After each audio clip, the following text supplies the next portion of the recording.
Assalamualaikum warahmatullahi wabarakatuh. Bismillahirrahmanirrahim. Alhamdulillahilladzi an'ama alaina bil iman wal islam. Wassalatu wassalamu ala asyrafil anbiya'i wal mursalin wa ala alihi wa sahbihi wa barik wasallim. Ashhadu an la ilaha illallah wahdahu la syarika lah wa ashhadu anna Muhammadan abduhu wa rasuluh la nabiyya wa rasula ba'dah. Qala Allah ta'ala fi kitabihil hakim. A'udzu billahi minasy syaithanir rajim. Bismillahirrahmanirrahim. Ya ayyuhalladzina amanu udkhulu fis silmi kaffah wa la tattabi'u khutuwatisy syaitan innahu lakum aduwwum mubin.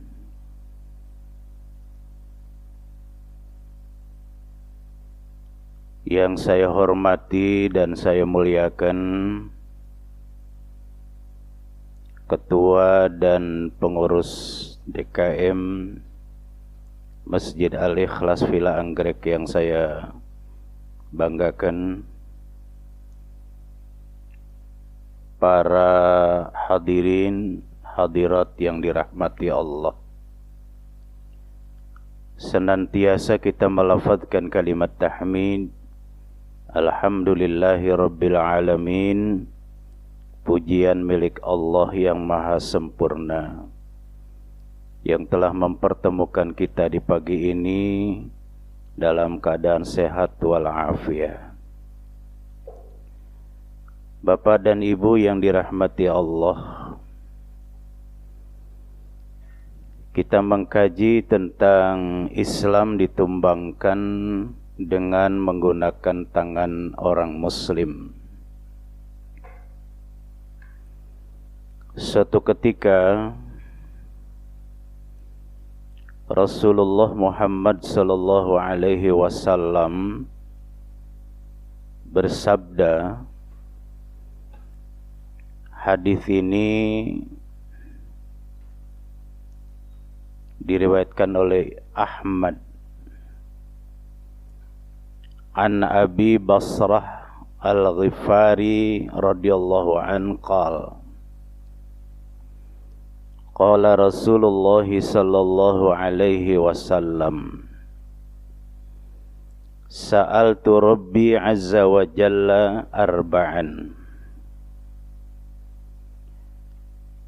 Dari Abi Basrah Al-Ghifari radhiyallahu an, beliau berkata, telah bersabda Rasulullah sallallahu alaihi wasallam, aku meminta kepada Rabbku Azza wa Jalla 4 perkara untuk umatku.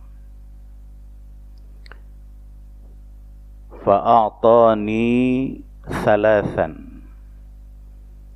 Dari 4 perkara yang aku minta kepada Allah, 3 perkara diberikan atau dikabulkan. Wa mana'ani wahidah. 1 perkara ditahan atau ditolak. Yang pertama, sa'altullah alla yajma'a ummati ala dhalalah fa'a'taniha. Yang pertama, aku minta kepada Allah untuk umatku, jangan sampai umatku bersatu padu dengan kesesatan. Lalu Allah terima permohonanku ini. Saudara, di dalam pelaksanaan sholat fardu yang 5 waktu, ada bacaan rukun yaitu suratul Fatihah. Di antara suratul Fatihah yang kita baca setiap sholat, baik sholat fardu ataupun sholat sunnah, ada ayat yang bernada doa. Ihdinas siratal mustaqim, siratal ladzina an'amta alaihim ghairil maghdubi alaihim waladdallin. Ini kita baca setiap salat minimal 17 kali dalam salat fardu, belum ditambah dengan salat-salat sunnah. Permohonan kita kepada Allah ini bukan berarti kita minta petunjuk selain Al-Quranul Karim. Karena Al-Quran adalah kitab yang terakhir yang dinuzulkan Allah kepada Nabi Muhammad sebagai kitab paripurna. Bukan berarti kita minta lagi dibu'tsah seorang Nabi dan Rasul setelah Nabi Muhammad. Karena Nabi Muhammad adalah Nabi dan Rasul yang terakhir. Tidak ada lagi Nabi dan Rasul setelah beliau. Oleh karena itu yang dimaksud dengan ihdinas siratal mustaqim ini tidak lain adalah permohonan kita kepada Allah agar Allah memberikan kemampuan dan kekuatan untuk kita tetap berada di jalan yang lurus. Oleh karena itu hubungkan ayat ini dengan surah Ali Imran di ayat yang ke-8. Rabbana la tuzigh qulubana ba'da idh hadaitana wa hab lana min ladunka rahmah innaka antal wahhab. Ya Rabbana, jangan engkau palingkan hati kami ba'da idh hadaitana, setelah engkau memberikan petunjuk kepada kami di dalam Islam. Wa hab lana min ladunka rahmah, dan karuniakanlah kami dari sisimu rahmatmu. Innaka antal wahhab, sesungguhnya engkau maha pemberi karunia. Jadi kalau kita hubungkan ayat ihdinas siratal mustaqim dengan doa yang terdapat di dalam surah Ali Imran ayat 8 ini, kita minta kepada Allah diberi ketetapan hati. Jangan sampai kita telah memilih Islam sesuai dengan pilihan Allah, lalu kita berpaling dari Islam. Maka itulah Rabbana la tuzigh qulubana, ya Rabb, jangan kau palingkan hati kami ba'da idh hadaitana, setelah engkau memberikan petunjuk kepada kami di dalam siratal mustaqim. Jadi artinya minta ditetapkan pendirian kita terhadap Islam yang telah kita yakini sebagai satu agama. Oleh karena itu lebih jelas lagi di dalam surah Al-Fatihah itu, siratal ladzina an'amta alaihim, jalan yang telah engkau beri nikmat atas mereka. Jalan siapa yang telah Allah beri nikmat atas mereka itu? Coba lihat di dalam surah An-Nisa di ayat yang ke-49. Wa may yuti'illaha war rasul faulaika ma'al ladzina an'ama Allahu 'alaihim minan nabiyyin was-siddiqin wasyuhada wassalihin. Jalan yang telah diberi nikmat oleh Allah itu adalah jalan yang ditempuh oleh Nabi. Jalan yang ditempuh oleh orang-orang yang siddiqin, orang yang jujur keimanannya, tidak munafik, tetapi dia istiqomah mengikuti jalan yang telah Allah berikan petunjuk kepada as-siddiqin ini. Wasyuhada, jalan yang ditempuh oleh orang-orang yang mati syahid. Wassalihin, dan jalan yang ditempuh oleh orang-orang yang saleh.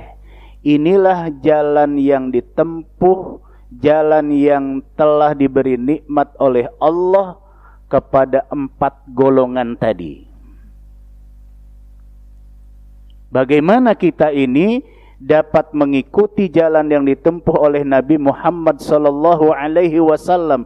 Karena kita terdapat pada umat yang terakhir, yaitu umat Rasulullah Muhammad sallallahu alaihi wasallam. Sehingga dengan demikian kita senantiasa selalu berupaya untuk membaca zikir sesuai dengan apa yang dianjurkan oleh Rasulullah. Raditu billahi rabba wa bil islami dina wa bi Muhammadin nabiyya wa rasulah. Kami ridha Allah sebagai Rabb kami. Kami ridha Islam sebagai jalan yang kami tempuh. Wabil islami dina, Islam sebagai din yang kami raih, yang kami ikuti. Wabi Muhammadin nabiyya wa rasulah, dan kami ridha kepada Muhammad sebagai nabi dan rasul ikutan kami. Nah, sehingga dengan demikian Bapak dan Ibu yang dirahmati oleh Allah, jalan yang apabila kita ikuti yang ditempuh oleh Nabi Muhammad, maka kita berada di jalan yang Allah telah beri nikmat.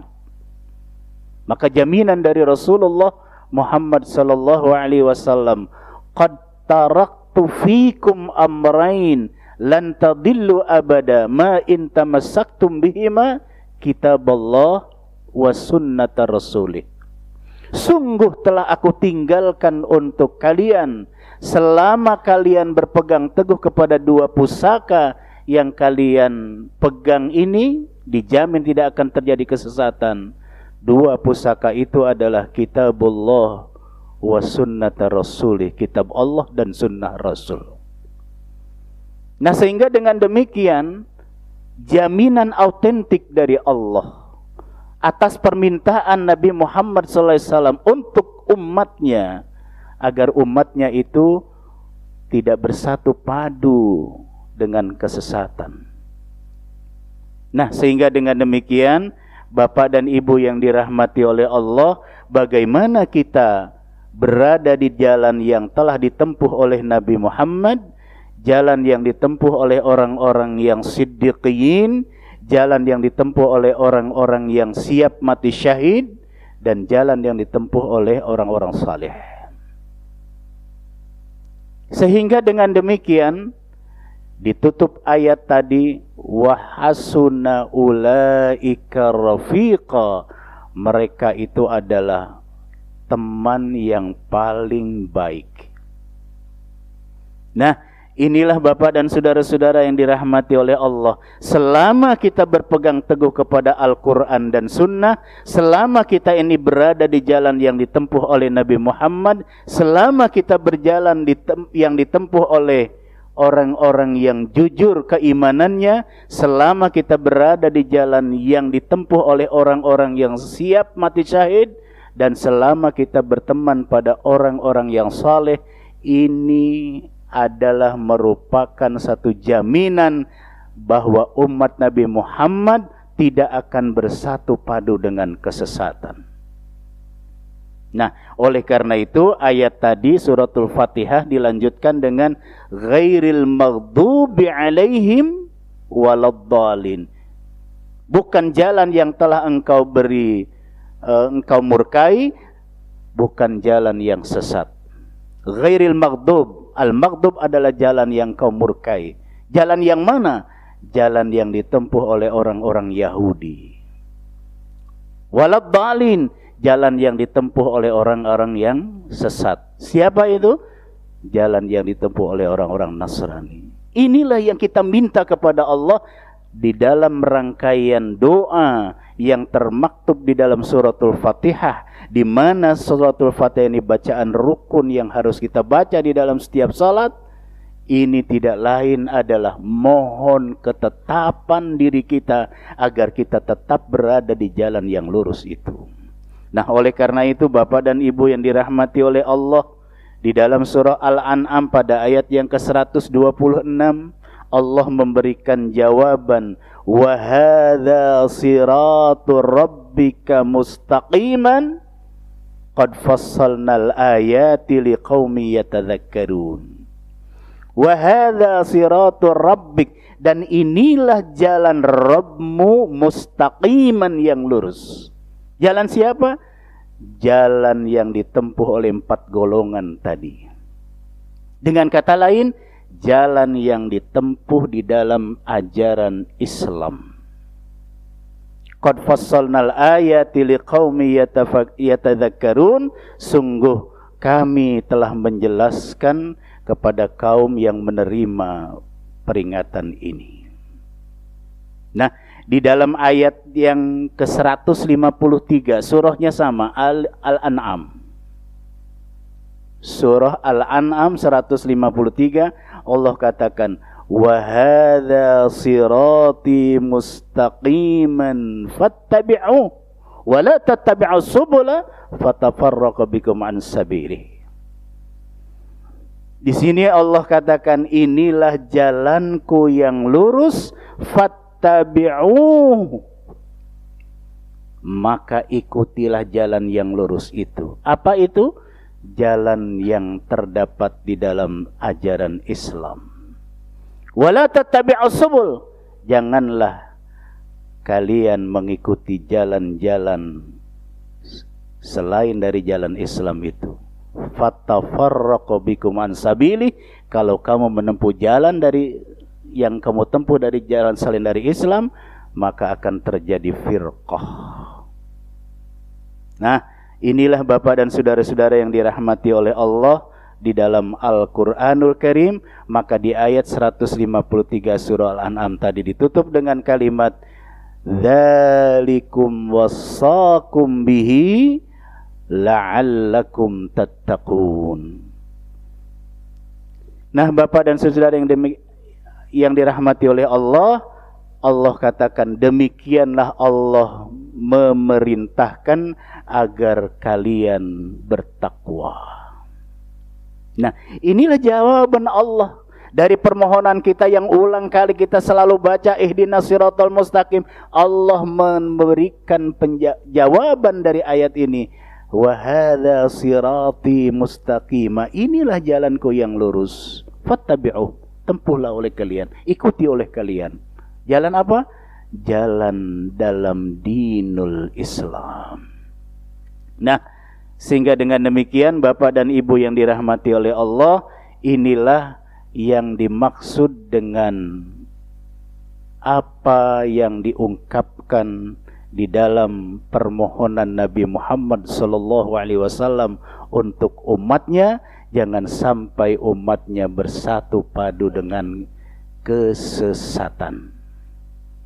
Jangan sampai umatnya itu mengikuti jalan yang dimurkai Allah, jangan sampai umatnya mengikuti jalan yang dimurkai dan yang disesati. Nah, inilah Bapak dan Saudara. Yang kedua, permohonan Nabi Muhammad SAW yang kedua adalah wasa'altullah alla yudhhiru alaihim aduwa min ghairihim. Permohonan Rasulullah kepada Allah yang kedua adalah, aku mohon kepada Allah agar jangan sampai umatku dapat dibinasakan oleh orang di luar Islam. Di dalam hadis lain, selain menggunakan tangan-tangan orang muslim. Nah, di dalam hadis kursi ada disebutkan wa alla uhlikahum bisanati ammah, kemudian dilanjutkan dengan wa alla yusallitu alaihim aduwan min siwa anfusihim. Di sini permohonan Rasul kepada Allah untuk umat Nabi Muhammad, jangan sampai umatku dapat dikalahkan oleh orang di luar Islam kecuali menggunakan tangan-tangan muslim. Artinya apa? Yang dimaksud dari tangan-tangan muslim itu adalah orang-orang munafik. Jadi kalau kita bicara tentang munafik, selalu ayat ini diarahkan kepada orang Islam yang berpandangan dualisme. Satu sisi dia itu menampakkan ajaran Islam, mengamalkan Islam, menunjukkan keimanan, tapi di dalam hatinya itu bertolak belakang. Nah, sehingga dengan demikian Bapak dan Ibu yang dirahmati oleh Allah, orang munafik adalah orang yang mengaku Islam, mengaku beriman, padahal tidak. Perkataan mereka terdengar hebat,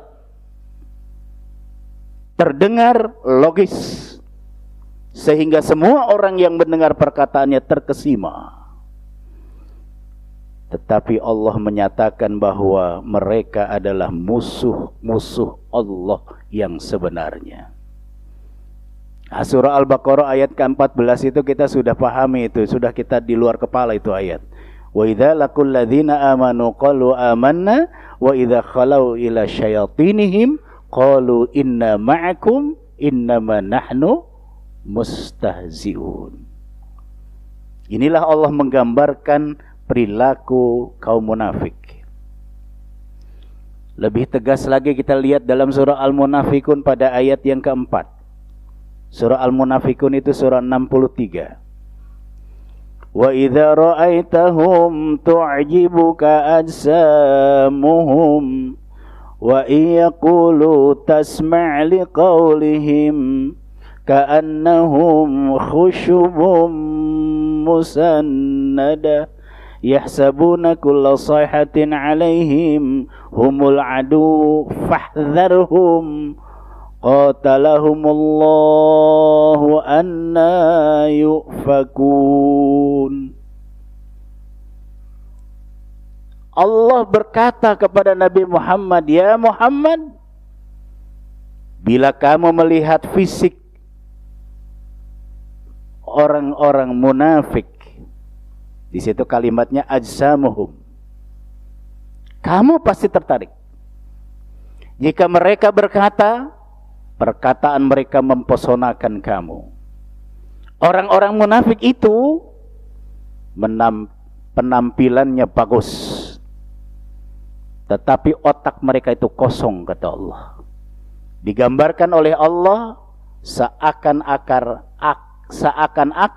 akar kayu yang bersandar. Mereka tidak dapat mendengar dan tidak dapat berpikir secara sempurna. Mereka mengira setiap perkataan yang keras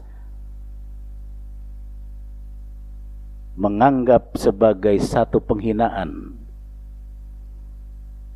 Maka berhati-hatilah kamu terhadap mereka. Maka di sini Allah katakan fahdharhum, hati-hati kamu terhadap orang-orang munafik itu.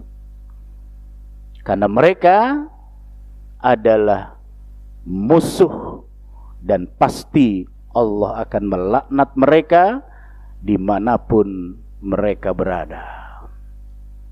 Nah, inilah penjelasan Allah di dalam surah Al-Munafikun. Oleh karena itu Nabi Muhammad diingatkan oleh Allah berhati-hati menghadapi kaum munafik.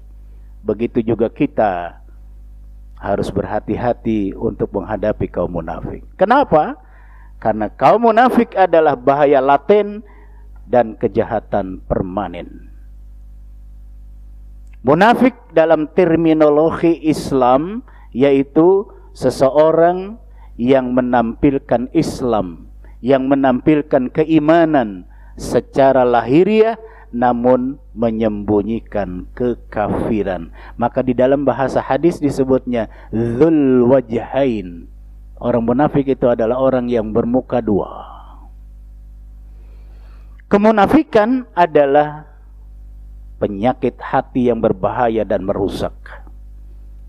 Sifat hipokrit dan oportunis yang dimiliki orang-orang munafik menyebabkan kerusakan dalam tatanan sosial dan harmoni masyarakat. Sehingga dengan demikian Bapak dan Ibu yang dirahmati oleh Allah, disinilah orang-orang kafir menggunakan tangan-tangan orang munafik untuk menghancurkan Islam dari dalam.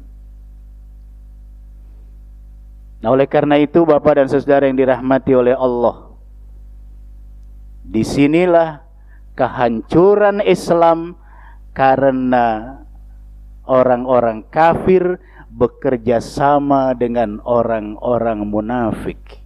Makanya Allah gambarkan di dalam surah Al-Baqarah ayat 14 tadi. Wa idza laqul ladzina amanu qalu amanna. Apabila mereka berjumpa dengan orang-orang Islam yang beriman, mereka katakan kami juga sama, kami beriman. Wa idza khalau ila syayatinihim, dan apabila mereka itu kembali kepada setan-setan mereka. Nah, ini Allah menyebutnya khalau ila syayatinihim. Jalan yang ditempuh oleh al-Yahud dan Nasara di sini Allah katakan mereka itu adalah setan. Qalu inna ma'akum, mereka mengatakan bahwa kami sama dengan kalian. Innama nahnu mustahzi'un, kami hanya memperolok orang-orang Islam saja. Nah, inilah saudara, maka orang munafik adalah sebagai musuh laten yang dia dapat menghancurkan Islam dari dalam. Inilah yang menjadi tangan orang-orang kafir untuk menghancurkan Islam adalah menggunakan tangan kaum munafik. Jadi mereka ini sholat, mereka ini juga saum di bulan Ramadan. Dia melakukan ibadah hanya menutupi kebusukan hatinya. Nah, sehingga dengan demikian Bapak dan saudara, hipokrit adalah tindakan berpura-pura, memiliki nilai atau kepercayaan tertentu untuk mendapatkan keuntungan. Hipokrit ciri dari kaum munafik. Oportunis adalah orang yang memanfaatkan setiap kesempatan untuk keuntungan pribadi. Orang munafik seringkali bersikap oportunis. Nah, makanya di dalam Al-Quran surah An-Nisa di ayat yang ke-142, surah 4 ayat 142. Innal munafiqina yukhadi'uhum Innal munafiqina yukhadi'una Allah wa huwa khadi'uhum wa idza qamu ila sholati qamu kusala wa la yadhkuruna Allah illa qalila. Jadi ayat ini menjelaskan bahwa sifat dan sikap orang munafik, idza qamu ila shalah, apabila mereka berdiri hendak melakukan salat, qamu kusala, mereka berdiri dengan malas. Jadi artinya orang munafik juga salat. Wala yadhkurunallaha illa qalila. Mereka tidak ingat kepada Allah kecuali sedikit saja.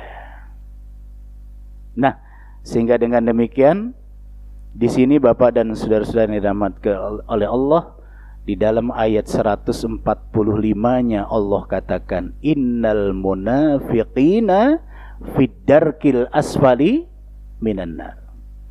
Sesungguhnya orang-orang munafik itu berada di dalam dasar neraka dengan kalimat asfal. Ini isim tafdil. Jadi nanti orang-orang munafik bersatu padu dengan orang-orang kafir, berada, kata Allah di dalam ayat ini, paling dasar dari neraka. Kenapa? Karena mereka itu berwajah dua, dzul wajhain. Menghadap orang-orang Islam, dia menyatakan Islam. Menghadap pada orang-orang kafir, dia pun mengatakan kafir. Nah inilah Bapak dan saudara, sehingga kehancuran Islam berkat dari kerjasama yang erat antara orang kafir dengan orang-orang munafik. Hancurnya Islam karena kerjasama antara orang-orang kafir dengan orang-orang Islam yang munafik. Nah ini Bapak dan saudara yang dirahmati oleh Allah. Kemudian yang ketiga, permohonan Nabi Muhammad sallallahu alaihi wasallam kepada Allah, wa sa'altullah alla yuhlikahum bisinin kama ahlakal umam qablahum fa'ataniha. Pada bagian yang ketiga Rasulullah minta kepada Allah agar jangan sampai umatku dapat dibinasakan dengan bahaya kelaparan yang merata, sebagaimana yang telah dialami oleh umat sebelum umat Nabi Muhammad. Fa'ataniha, permohonan Nabi Muhammad yang ketiga ini Allah ijabah, Allah berikan. Maka merupakan jaminan autentik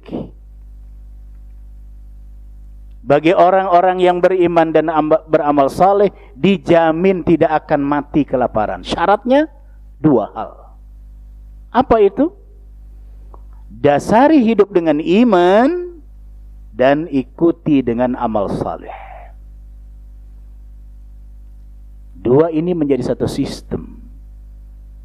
Kalau orang mengaku beriman kemudian dia itu tidak beramal saleh, inilah wujudnya munafik. Kalau dia beramal saleh tapi tidak punya dasar iman sebagai fundamental basicnya, maka amalan yang mereka lakukan itu tidak akan dinilai oleh Allah. Allah gambarkan di dalam Quran, a'maluhum karamadin ishtaddat bihir rihu fi yawmin 'asif. Amalan orang-orang yang tidak didasari dengan iman, Allah gambarkan, Allah tamsilkan ibarat gundukan abu di atas batu lalu ditiup oleh angin yang sangat dahsyat. Tentu kita bisa memahami bahwa abu ada di atas batu, ada angin yang keras, pasti abu tadi akan terbawa angin. Artinya tidak tersisa. Pahamnya adalah bahwa amalan yang mereka lakukan tidak diberi pahala oleh Allah Subhanahu wa taala.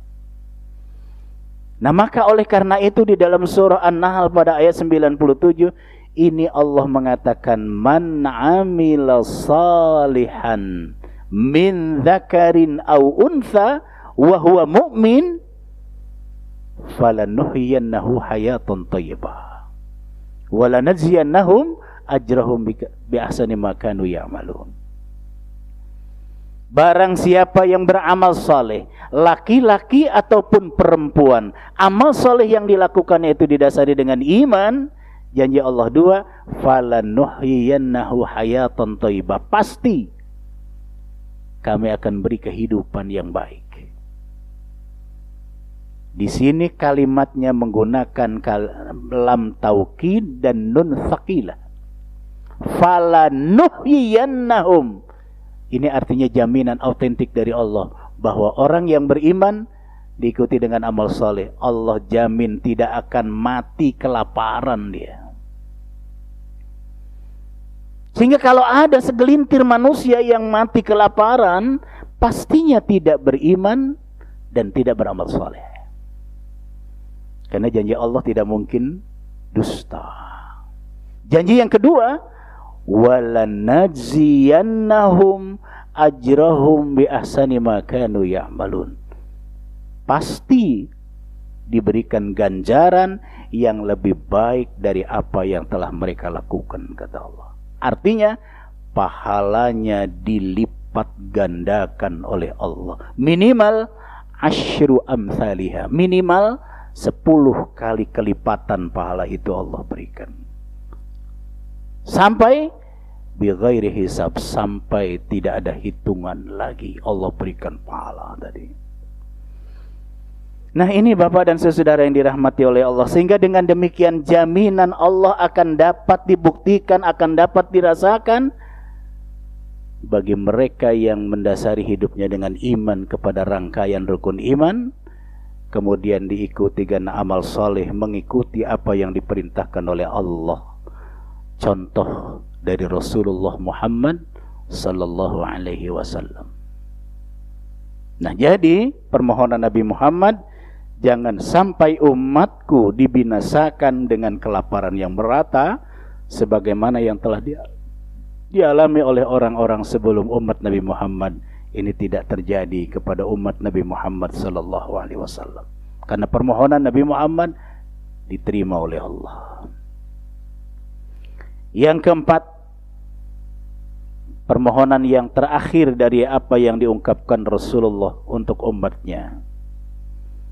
Wa sa'altullah azza wa jalla alla yalbisahum syi'a wa alla yudhiqa ba'duhum ba'sa ba'd famana'aniha. Nah, inilah permintaan Nabi Muhammad pada bagian yang keempat. Aku mohon kepada Allah azza wa jalla agar umatku tidak terpecah belah, tidak terjadi pecah belah yang satu dengan yang lain saling membinasakan. Famana'aniha, lalu Allah tangguhkan ini. Apa maksudnya?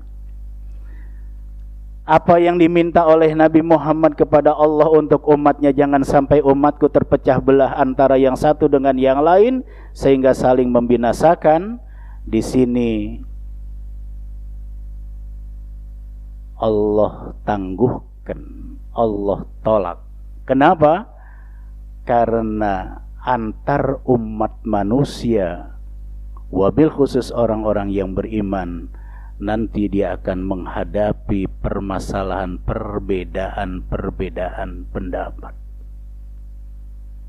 Ya, terjadinya perbedaan pendapat ini sebenarnya perbedaan pendapat adalah masalah furu'iyah, masalah cabang, bukan masalah asliyah, bukan masalah yang paling mendasar.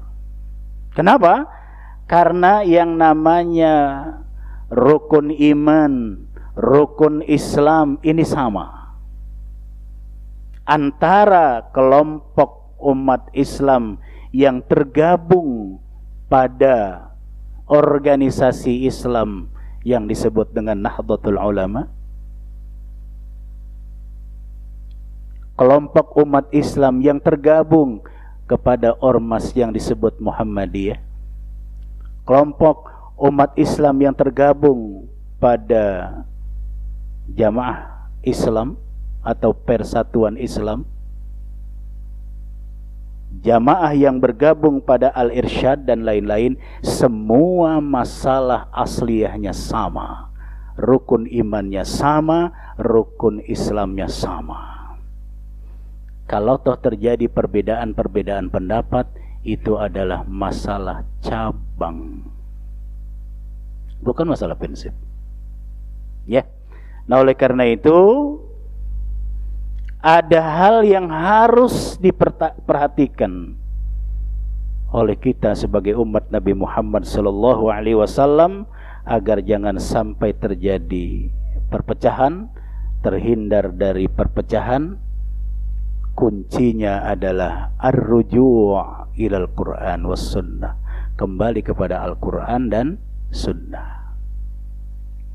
Nah, sehingga dengan demikian Bapak dan saudara-saudara yang dirahmati oleh Allah, berpegang teguh kepada Al-Quran dan sunnah, karena itulah satu-satunya cara yang dapat mengunci diri dari berbagai pengaruh tipu daya musuh Islam ke arah kesesatan. Harus diingat bahwa musuh senantiasa akan berupaya menjauhkan orang-orang Islam dari Al-Quran dan As-Sunnah. Nah, inilah kuncinya agar jangan sampai terjadi firqah, perpecahan. Nah, Bapak dan Ibu yang dirahmati oleh Allah, ini pula yang dapat disampaikan pada kesempatan kuliah subuh pagi ini dari hadis yang diriwayatkan oleh Imam Ahmad dan juga hadis yang diriwayatkan oleh Muslim.